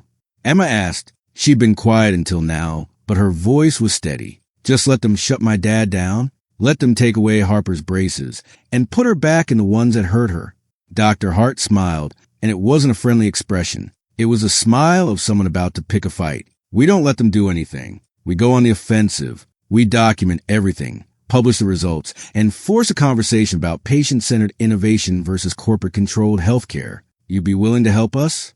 Renee asked carefully, publicly, even knowing could damage your reputation. "Ms. Vale, I've spent 20 years researching how to make better mobility devices. I've published dozens of papers. I've trained hundreds of students. And in all that time, I've watched companies like Brant block innovations that can help people because those innovations threaten their profit margins."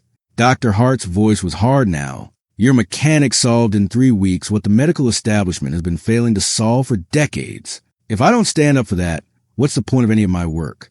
The plan came together over the next few hours. Dr. Hart would conduct a full analysis of Harper's case, documenting the problems with the original braces and the improvements from Caleb's modifications. She'd present the findings in a paper submitted to a major medical journal, with Harper and Caleb listed as co-authors. And she'd testify on their behalf if Brant Medical followed through on their legal threats. "It won't be easy," Dr. Hart warned. "Brant has lawyers, money, and influence. They'll attack your credentials, question your motives, try to paint you as a dangerous amateur playing with people's lives." "Let them try," Harper said. Her voice was quiet but absolutely certain. I'll tell anyone who'll listen what those braces did to me and what Caleb's modifications gave me back. They left Stanford as the sun was setting, the bay stretching out golden and endless to their left. Emma fell asleep in the passenger seat, exhausted from the emotional intensity of the day. Caleb drove in silence, processing everything that had happened. His phone buzzed with a text from Renee. Thank you for everything, for not giving up. He didn't know how to respond to that, so he just sent back a thumbs-up emoji and focused on the road. The media attention started 3 days later when Dr. Hart released a preliminary statement to the press about her findings. The story was irresistible. Billionaire's daughter healed by humble mechanic, medical establishment threatened by outsider innovation, David versus Goliath with mobility braces instead of slingshots. Caleb's phone exploded with interview requests. Local news, national news, medical journals, disability advocacy groups. Everyone wanted a piece of the story. He turned them all down at first, uncomfortable with the attention. But Renee convinced him that silence would let Brandt control the narrative. We need to tell your side, she insisted. Show people who you are and why you did this. So Caleb agreed to one interview with a local San Diego station that had covered community stories in his neighborhood for years. The reporter, Maria Gonzalez, met him at the garage on a Wednesday afternoon, her cameraman setting up shots of the workspace where the miracle had happened. Tell me why you did this, Maria said once they were rolling. You're not a doctor. You're not an engineer. Why take the risk? Caleb thought about all the polished answers he could give, all the ways he could make himself sound noble or heroic. But he'd never been good at pretending. My brother was paralyzed, he said simply. I watched him suffer for 8 years with equipment that was supposed to help, but mostly just reminded him of everything he'd lost. When I saw Harper dealing with the same thing, I couldn't walk away. I made a promise to my brother before he died that I'd help if I ever could. This was my chance to keep that promise. The interview aired that evening. By morning, it had been picked up by national outlets. Caleb woke to find his garage surrounded by news vans and reporters shouting questions. He called Emma to warn her there might be media at her school, then texted Renee for advice on how to handle the circus his life had become. Her response was immediate. Don't talk to anyone else. We're scheduling a press conference for tomorrow. Harper wants to speak. The press conference was held at a hotel in downtown San Diego, a room that could hold maybe 200 people, but felt packed with 300 crammed inside. Renee had arranged everything. The podium, the microphones, the backdrop with a simple message. Patient care over corporate profit. Harper sat at the table in her modified braces. Caleb on one side and Dr. Hart on the other. Renee stood slightly behind, one hand on her daughter's shoulder. The room was hot with bodies and camera lights, the air thick with anticipation. Harper's prepared statement was simple and devastating. She described 11 years of pain, of doctors who told her it was normal, of expensive equipment that made her feel like a prisoner in her own body. She described meeting Caleb, his careful questions, his refusal to accept that suffering was inevitable. And she described the moment she walked without pain for the first time, the moment she ran, the pure joy of discovering her body could work with her instead of against her. Brandt Medical is threatening legal action, Harper said, her voice steady despite the emotion behind it. They say Mr. Mercer broke rules. They say he's not qualified. They say what he did was dangerous. She paused. But I'm sitting here in braces that don't hurt me. I'm sitting here able to walk and run and live my life. And Brandt wants to call that dangerous. They want to take this away from me because Caleb doesn't have the right pieces of paper on his wall. The room erupted in questions. Harper fielded them with impressive composure, never defensive, always focusing on the facts of her experience. Dr. Hart provided the scientific credibility, explaining the biomechanics, the improvements, the potential for this approach to help others. Caleb said as little as possible, uncomfortable with being called a hero or an innovator. He was just a mechanic who'd kept a promise. But the public reaction was overwhelmingly supportive. Social media lit up with Harper's story. Disability rights advocates praised her courage. Other patients started coming forward with their own stories of medical equipment that caused more harm than good. The narrative Brandt had hoped to control was slipping away from them. Then came the backlash. Medical societies issued statements about the dangers of unlicensed practice. Brandt released their own press conference featuring doctors who warned about the risks of modifications made without proper testing or oversight. They trotted out worst-case scenarios, equipment failures, injuries, deaths,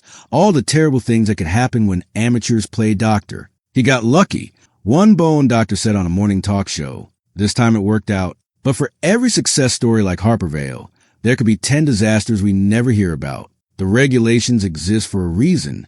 The uncertainty was exhausting. Caleb found himself second-guessing everything, lying awake at night wondering if the surgeon was right. What if he had just gotten lucky? What if the next person he tried to help got hurt? What if his modifications failed and Harper ended up worse than before? Emma found him in the garage at 2 o'clock in the morning, staring at Harper's braces like they held answers to questions he hadn't figured out how to ask yet. "Can't sleep?" she said, pulling up a stool beside him, wondering if I made a mistake, not in helping Harper, in going public with it. Maybe I should have just fixed her braces and left it at that. And let Brandt keep selling equipment that hurts people. Let other families suffer because nobody wanted to challenge the system. Emma shook her head. "Dad, I know this is scary, but you did something important. You proved that the system isn't always right, that sometimes the people with the credentials are wrong and the people with the heart are right. Your mother would have hated this," Caleb said. "She always said I took too many risks, cared too much about other people's problems. Mom also said you had the biggest heart of anyone she'd ever met." Emma's voice was gentle. She knew you couldn't see someone suffering and just walk by. That's why she loved you. Caleb pulled his daughter close, grateful for her wisdom and her faith in him. "When did you get so smart?" "I've always been smart. You've just been too busy saving people to notice." The federal hearing was scheduled for 3 weeks later in Washington, D.C., a preliminary review to determine if Caleb's actions warranted prosecution. Renee hired lawyers, expensive ones who specialize in medical device litigation. They prepped Caleb on what to say, how to present himself, how to appear competent but not arrogant, knowledgeable but not presumptuous. "Just be yourself," one lawyer advised. "You're a sympathetic figure, the working-class hero who helps someone in need. Don't try to be something you're not." The night before they flew to D.C., Caleb sat in his garage one last time, looking at the space where everything had started, the old chairs, the coffee maker, the scattered tools and equipment. This was who he was, a mechanic in a rundown garage trying to fix things that were broken. He thought about David, about the promise made in a hospital room 5 years ago. He thought about Harper, about the trust she'd placed in him when she had every reason to be skeptical. He thought about Emma, watching her father take a stand for what he believed in despite the risks. Whatever happened tomorrow, he'd kept his promises. That had to count for something. The hearing room was smaller than Caleb expected, formal and cold, with paneling and the seal of some federal agency he didn't recognize on the wall. A panel of 5 people sat at a raised table, doctors, lawyers, bureaucrats, all of them looking at Caleb like he was a particularly interesting specimen under a microscope. The Brandt medical lawyers went first, laying out their case with precision and barely concealed contempt. Caleb had violated federal regulations. He had no credentials. He had conducted medical procedures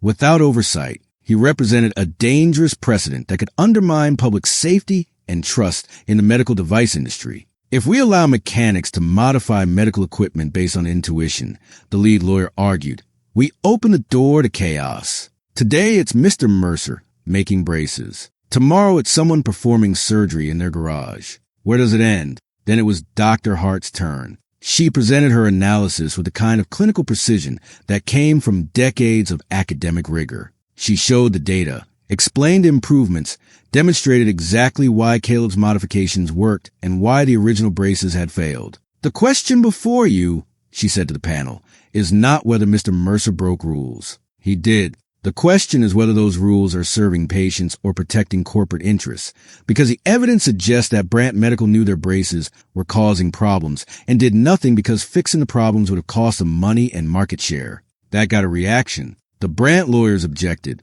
demanding proof. Dr. Hart calmly presented internal emails she'd obtained through her research connections, communications between Brandt engineers discussing the exact issues Caleb had identified and deciding that redesigning the braces wasn't cost-effective. The room went very quiet. Finally, it was Harper's turn to speak. She wheeled to the microphone.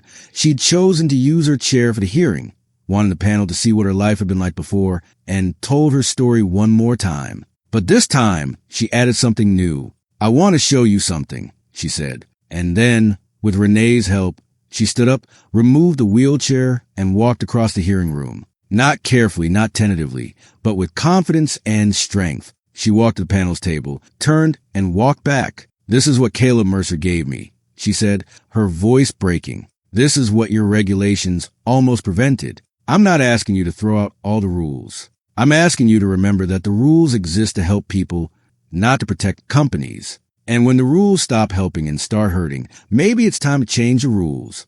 The panel deliberated for 2 hours. Caleb sat in the hallway with Renee, Emma, Harper, and Dr. Hart, nobody speaking. Everyone lost in their own thoughts about what would happen if the decision went against them. When they were called back in, the chairwoman of the panel spoke. We've reached a determination. Mr. Mercer, you violated several federal regulations regarding medical device modification. Under normal circumstances, this will result in fines and possibly criminal charges. Caleb's heart sank. This was it. The end. However, the chairwoman continued, we also find that your modifications demonstrably improved patient outcomes and that the original medical device was causing harm that the manufacturer failed to address despite being aware of the problem. Furthermore, Dr. Hart's testimony suggests that current regulations may be inhibiting patient-centered innovation.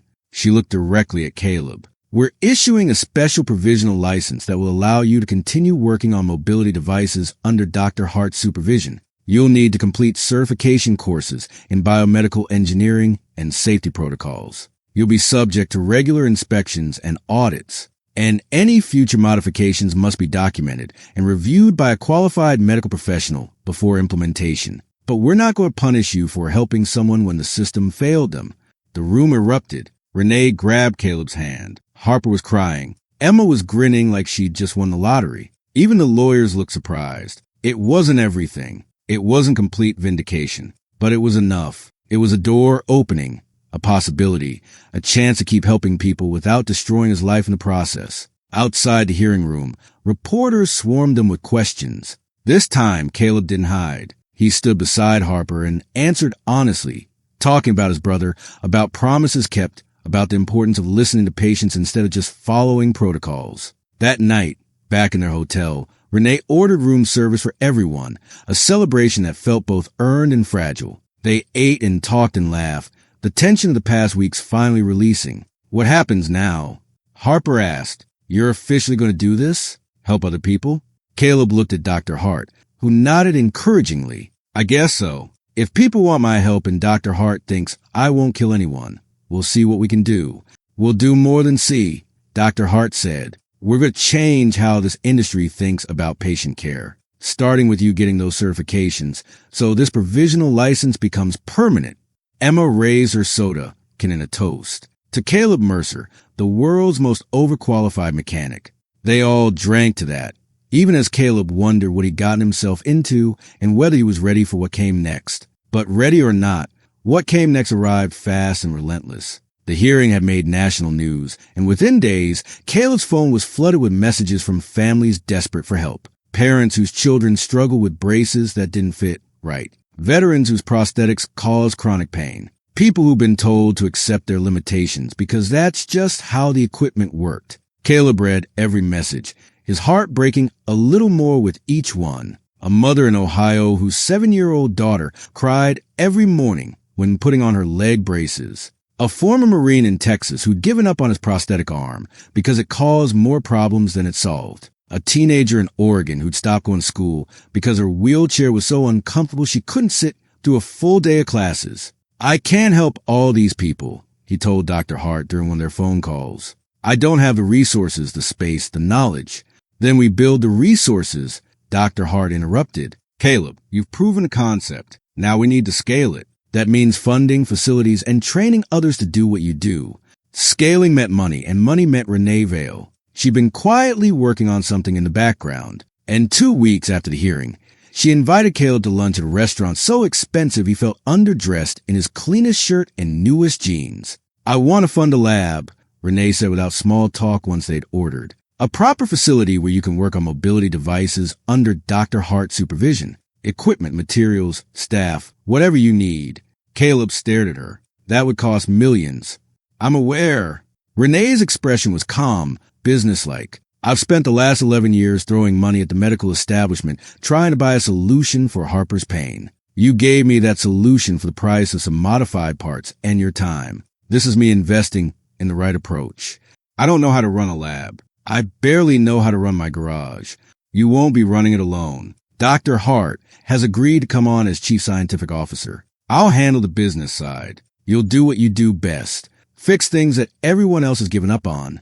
Renee leaned forward. Caleb, there are thousands of people like Harper out there, maybe tens of thousands. People suffering because the equipment that's supposed to help them was designed by engineers who never asked what the patients actually needed. You can't help all of them personally, but you can build something that will. The enormity of it was terrifying. Caleb had never wanted to be more than a mechanic with a garage and enough work to pay his bills. Now Renee was offering him a chance to build something that could change lives on a scale he couldn't quite comprehend. I need to think about it, he said. Of course, but don't think too long. Every day we wait is another day someone's in pain that could be prevented. Caleb drove home in a daze, Renee's offer running circles in his head. He found Emma doing homework at the kitchen table, her headphones on, completely absorbed in whatever she was studying. She looked up when he dropped his keys on the counter. How was lunch with the billionaire? She asked, pulling off her headphones. Complicated. Caleb grabbed a beer from the fridge and sat across from her. She wants to fund a whole lab, hire staff, turn this into a real operation. Emma's eyes widened. That's amazing. Why do you look like someone died? Because I don't know if I can do this. Running a lab, managing people, being responsible for patients. That's not me, Em. I fix cars. I work alone. I like my quiet life. Did you like it? Emma asked softly. Before Harper? Before all this? Because from where I was sitting, you looked like you were just going through the motions. Working, coming home, existing. Uncle David's death kind of broke something in you, and I don't think you've been really alive since then. Her words hit harder than Caleb expected. Had he just been existing, going through the routine of life without really living it? Helping Harper brought you back, Emma continued. I saw it. You had purpose again. You cared about something beyond just getting through the day. And yeah, this is scary and complicated and way bigger than anything you've done before. But Dad, you're good at this. You're really good at seeing what other people miss and fixing what everyone else says is unfixable. Don't waste that because you're scared. Caleb looked at his daughter, this 14-year-old kid who somehow had the wisdom of someone twice her age and felt pride and gratitude wash over him. When did you get so smart? I keep telling you, I've always been smart. You just forget sometimes. She grinned. So are you going to do it? I think I have to. Uncle David would never forgive me if I didn't. The next morning, Caleb called Renee and accepted her offer. Within a week, she'd purchased a building in a light industrial area of San Diego. Nothing fancy, but spacious and well-lit with room for equipment and workstations. Dr. Hart flew down to help with setup, bringing an enthusiasm that made Caleb feel slightly less terrified about the whole thing. We'll start small, Dr. Hart said, walking through the empty space with measuring tape and A, notebook, basic tools, a few workstations, material storage. As we prove the concept and get more funding, we expand. But the core principle stays the same. Listen to patients, understand their actual needs, design solutions that work with their bodies instead of against them. They named it Mercer Mobility Lab, though Caleb argued unsuccessfully for something that didn't have his name in it. Renee insisted that his name carried weight after the hearing, that people would trust a place named after a mechanic who'd help her daughter when no one else could. The build-out took 6 weeks. During that time, Caleb started his certification courses in biomedical engineering, studying at night after working at the garage during the day. The material was dense and technical, full of concepts he had to wrestle with. But Dr. Hart was patient in explaining things, and Caleb discovered he had a talent for practical applications, even if the theory sometimes escaped him. Emma helped where she could, quizzing him on terminology and biomechanics, turning his study sessions into competitions to see who could remember more details. It was good having her involved, watching her take pride in what her father was building. Harper became a regular at the lab during setup, offering input on design from a patient's perspective. She tested every piece of equipment, every workstation height,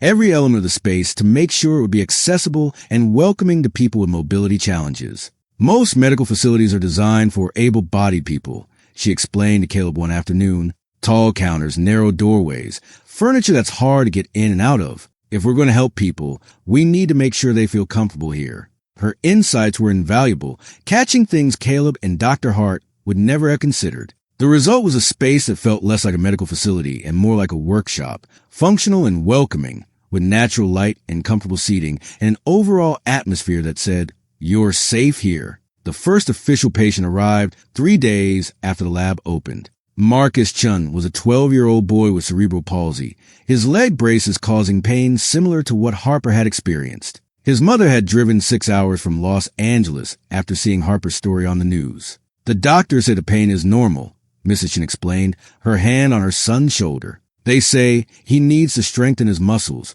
that he's not trying hard enough. But I watch him struggle every day, and I know something's wrong."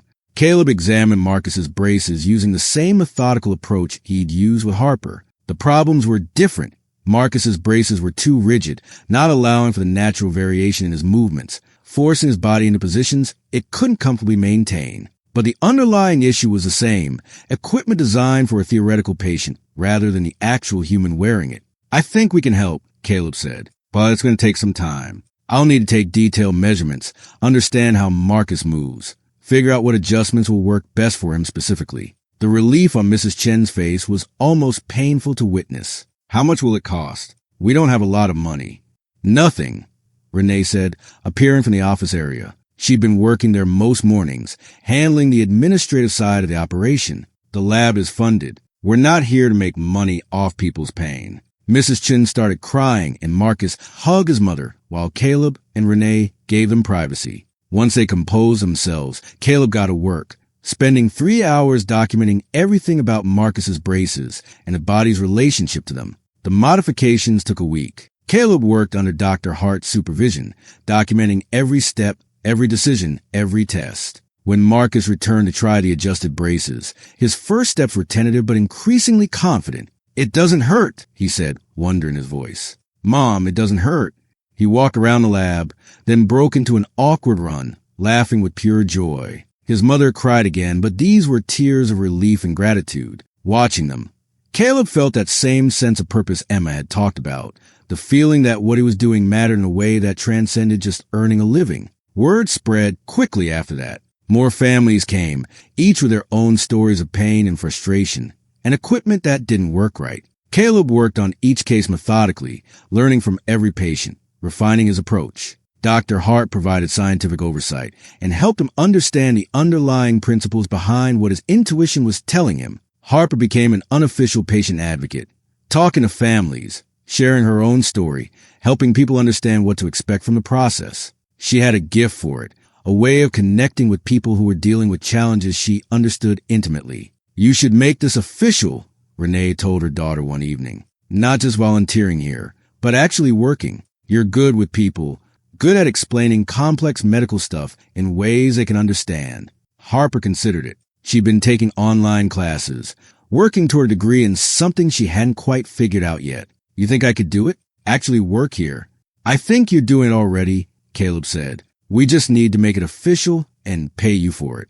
So Harper joined the team as patient coordinator, a role that quickly expanded to include advocacy, education, and outreach. She started a blog documenting her journey and the lab's work, attracting attention from media outlets and disability rights organizations. Her voice, authentic, vulnerable, and unafraid to challenge the medical establishment, resonated with people who'd felt unheard for years. 6 months after the lab opened, they'd helped 47 patients. Not a huge number in the grand scheme of things, but 47 people who were in less pain, who could move more freely, who had a little more dignity and independence in their lives. Each one felt like keeping the promise Caleb had made to David. Then came the call that changed everything again. A representative from the National Institutes of Health wanted to visit the lab to see what they were doing and discuss potential funding for a larger study. Apparently, Harper's blog and the media coverage had caught the attention of people who controlled serious research money. "This could be massive,"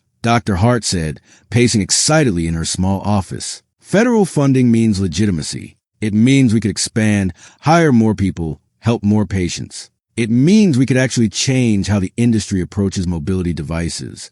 But it also meant scrutiny. The NIH didn't hand out grants to operations that couldn't prove rigorous methodology and reproducible results. They'd need documentation, data, protocols, all the things Caleb had been learning but wasn't entirely comfortable with yet. The NIH representatives arrived on a Tuesday morning. Three people in business casual carrying tablets and notebooks, looking around the lab with expressions Caleb couldn't quite read. They interviewed him, Dr. Hart and Harper. They examined case files, reviewed modifications, asked pointed questions about safety protocols and outcome measurements. After 4 hours, the lead representative, Dr. Patricia Flores, sat down with the core team. I'll be honest, this is unusual. We don't typically fund operations run by someone without traditional credentials, but your outcomes are undeniable. The patient satisfaction data is extraordinary, and Dr. Hart's involvement gives us confidence in the scientific rigor.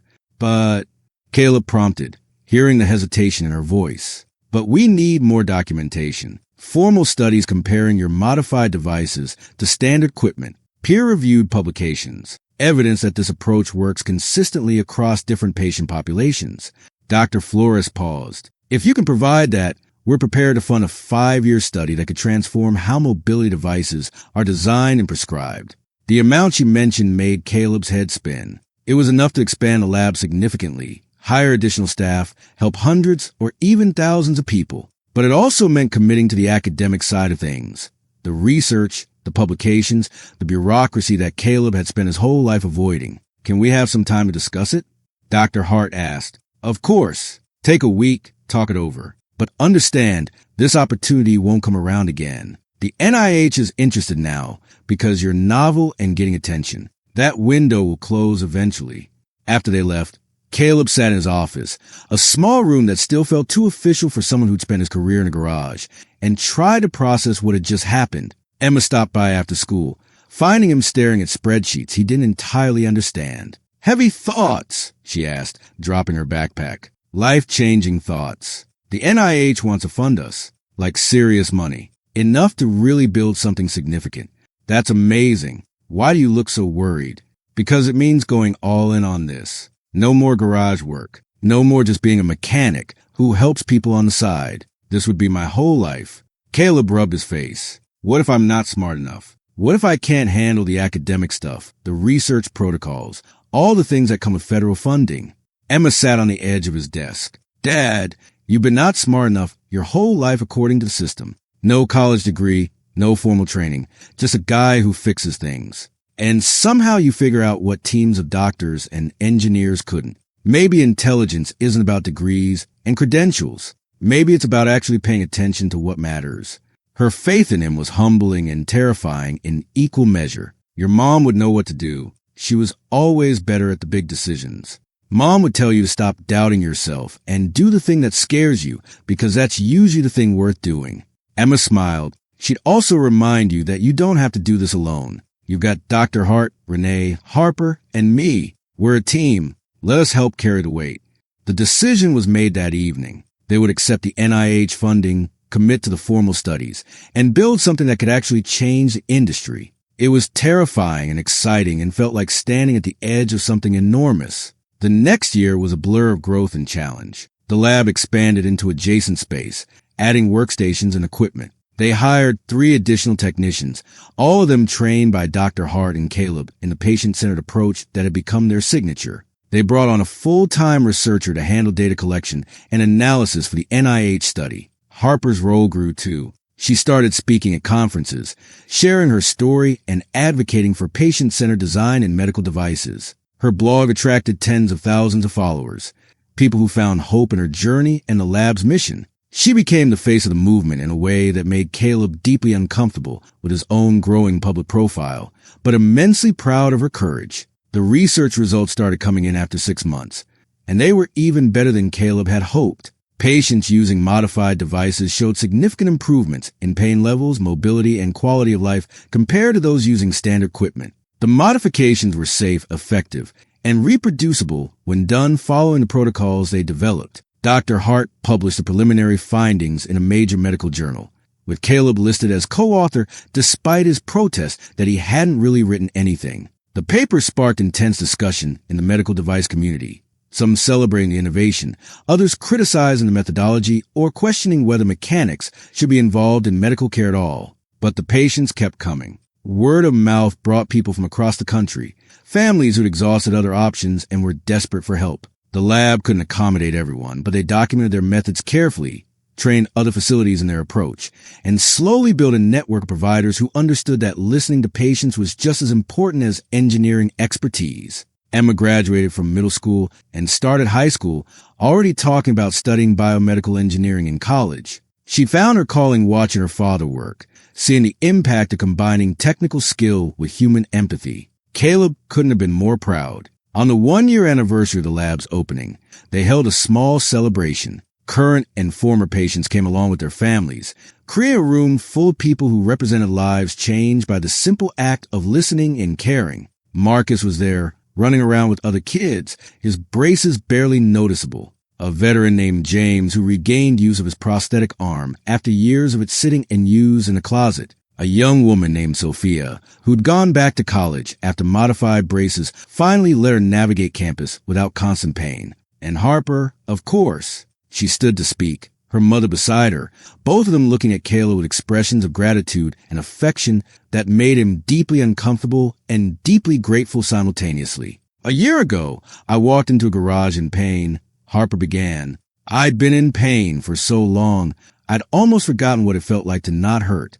Caleb looked at me, really looked at me, and saw something everyone else had missed. He saw that my pain wasn't inevitable. It was fixable. She paused, collecting herself. But what we built here is about more than fixing braces or prosthetics. It's about fixing a system that forgot to put patients first. It's about proving that expertise isn't just about credentials. It's about caring enough to really understand someone's experience and brave enough to challenge conventional wisdom when it's causing harm. Harper looked directly at Caleb. You gave me my life back. But more than that, you gave me purpose. Working here, helping other people find the same relief and freedom I found. That's become my life's work. Thank you for seeing me when I felt invisible. Thank you for not giving up when things got hard. Thank you for keeping your promise to your brother by helping me and everyone else who's walked through these doors. The room applauded and Caleb had to blink hard against tears. He wasn't good at this. The emotion, the recognition, the feeling of being valued for something beyond just his technical skills. But standing there surrounded by people whose lives he touched, he let himself feel it fully. Dr. Hart spoke next, talking about the future, expanded research, new collaborations, the possibility of changing industry standards for medical device design. Renee announced additional funding to support work for families who couldn't afford modifications. Emma surprised everyone by presenting a scholarship fund she created in David's name to support students from non-traditional backgrounds pursuing careers in biomedical engineering. My uncle believed in second chances and questioning authority, Emma said. This scholarship is for kids like my dad, people who think differently, who see solutions others miss, who care more about results and rules, because those are the people who change the world. The celebration continued late into the evening, people sharing stories and laughter and hope. Caleb found himself standing outside as the sun set, watching the California sky turn orange and pink, feeling the weight of the past year and the promise of what was coming. Renee joined him, 2 cups of coffee in hand. She passed him one without speaking, and they stood in comfortable silence for a moment. Thank you, Caleb said finally, for believing in this, for making it possible. I should be thanking you. You gave me my daughter back. Renee's voice was thick with emotion. Before you, Harper was just surviving. Now she's thriving. She has purpose and passion, and a future she's excited about. That's worth more than any amount of money I could spend. She's extraordinary. What she's built here with the patient advocacy, the blog, the speaking, that's all her. She learned from watching you, Renee said. She learned that one person who cares enough can make a difference. That expertise comes in many forms. That sometimes the bravest thing you can do is refuse to accept that suffering is inevitable. Renee looked at him. You've changed a lot of lives, Caleb, not just Harper's. All of us who've been part of this. A few weeks later, Harper called Caleb with an unusual request. There's something I want to do, and I need your help. What kind of something? I want to go back to the beach, the one where I drowned, where everything started. Her voice was steady but vulnerable. I haven't been back since the accident. I was too scared, and then I couldn't walk well enough to actually get down to the water. But now you want to face it. Caleb finished. I want to prove to myself that it doesn't owe me anymore, that I'm not defined by what happened there. But I don't want to go alone. They planned it for a Saturday morning. Harper, Renee, Caleb, and Emma. The beach was the same as it had been 11 years ago, golden sand and rolling waves, and the kind of California sunshine that made everything feel possible. Harper stood at the parking lot's edge, looking down at the water, and Caleb could see her gathering courage. "You don't have to do this," Renee said softly. "Yes, I do." Harper took a breath, then started walking down the sandy path toward the beach. The sand was challenging, shifting under her feet in ways that pavement never did, but Harper navigated it with growing confidence. The modified braces adapted to the terrain, adjusting their support as needed. When she reached the hard-packed sand near the water, she stopped, staring at the waves. "This is where it happened," she said quietly, "where I went under and everything changed." Caleb stood beside her, not speaking, just being present. Emma and Renee held back, giving Harper space. "For years, I was so angry at this place," Harper continued. "Angry at the ocean, at my 8-year-old self for swimming out too far, at my body for breaking. I felt like the girl I was supposed to be drowned that day, and all that was left was this broken version who could never be whole again." She walked closer to the water, her feet at the edge where waves washed up and retreated. But that girl didn't drown. She survived. She fought through years of pain and limitation, and people telling her to accept less than she deserved. She grew up into someone who refuses to let trauma define her future. Harper turned to look at Caleb. "You help me remember that I'm not just my injury or my limitations. I'm a person with dreams and capabilities, and the right to move through the world without constant pain. You helped me reclaim my life." Then, before anyone could react, Harper kicked off her shoes, unstrapped her braces with practiced efficiency, and walked into the water. Just her feet at first, then her ankles, then deeper until small waves lapped at her calves. She stood there, arms spread, face turned toward the sun, laughing with pure joy. Renee gasped, moving forward instinctively, but Caleb caught her arm. "Let her have this moment. She's okay." And Harper was okay. More than okay. She was free, standing in the water that had nearly killed her, proving that trauma didn't have to be destiny, that the past could be faced and overcome, that broken things could heal stronger than they'd been before. When Harper finally came back to shore, everyone was crying. She hugged her mother first, both of them laughing through tears, years of fear and grief and hope tangling together. Then she hugged Caleb, holding tight. "Thank you," she whispered, "for everything, for seeing me, for not giving up, for helping me find my way back to myself." "You did the hard part," Caleb said. "I just adjusted some angles and replaced some parts. You're the one who had the courage to keep fighting."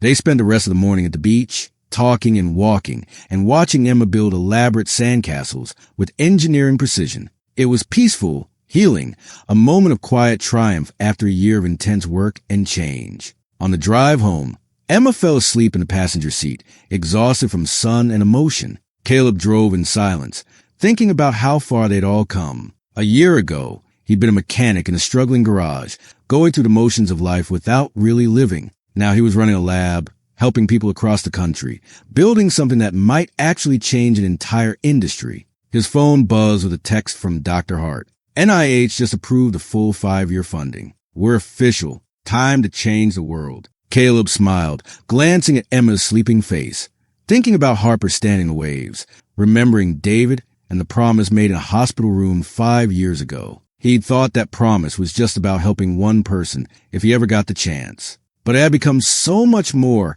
a mission, a calling, a way to honor his brother's memory by making sure other people didn't have to suffer the way David had suffered. They pulled into the driveway as the sun was setting. Emma woke up groggy and smiling. "We home.